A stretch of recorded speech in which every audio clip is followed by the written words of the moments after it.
Barring any last-minute interventions, President Trump is expected to authorize the release Thursday of thousands of documents related to John F. Kennedy's assassination. The records, held by the National Archives and Records Administration, could shed more light on Lee Harvey Oswald's 6-day trip to Mexico City, when he met with Cubans and Soviets 2 months before he shot Kennedy in Dallas on November 22, 1963. The papers could also reveal more about the careers and activities of Watergate burglars E. Howard Hunt and James McCord, both of whom were longtime CIA operatives. But experts do not believe the documents will contain information to shake the Warren Commission's conclusion that Oswald acted as the lone gunman in Dealey Plaza.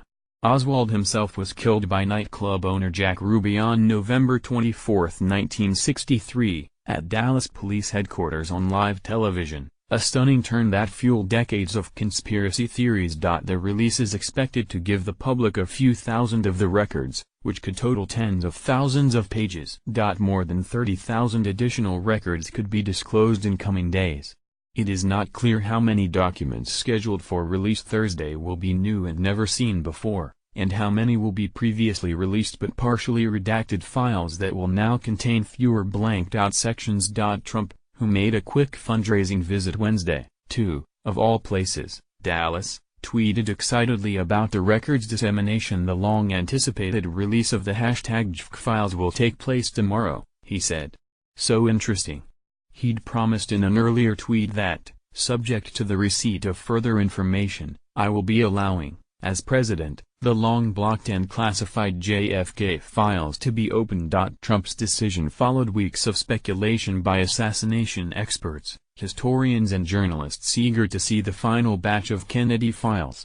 When President George H.W. Bush signed the President John F. Kennedy Assassination Records Collection Act of 1992, the government had 25 years to release all the documents, with a deadline of October 26, 2017.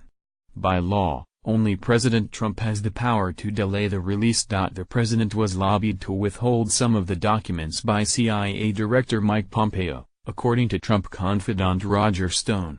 Stone, a political consultant who wrote a New York Times best-selling book alleging Lyndon B. Johnson had Kennedy murdered, pushed Trump to release everything and hailed the president's decision as a victory on Twitter.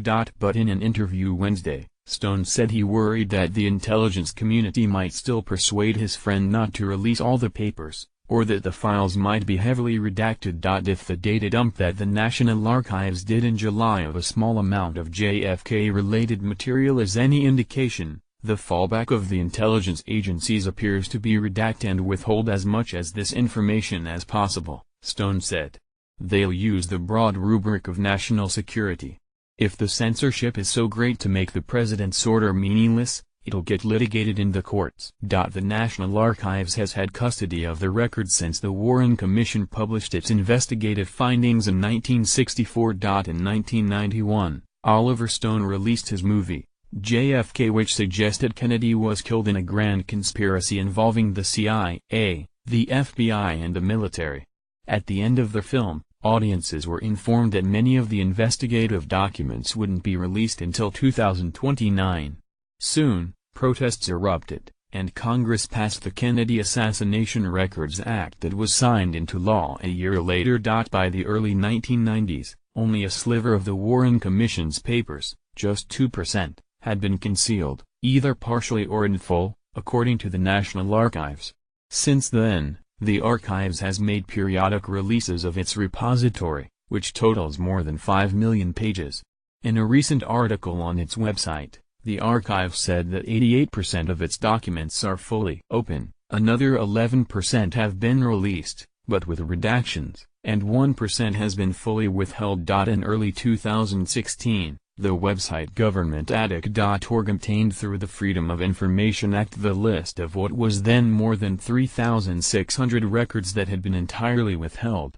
Titles of the documents included personality file on Lee Harvey Oswald and tape of Mr. William K. Harvey's interview, April 10, 1975, a reference to the legendary CIA officer who oversaw the agency's plots to kill Fidel Castro. A majority of Americans believe others besides Oswald were involved in the shooting, according to repeated Gallup polls conducted over the past 50 years.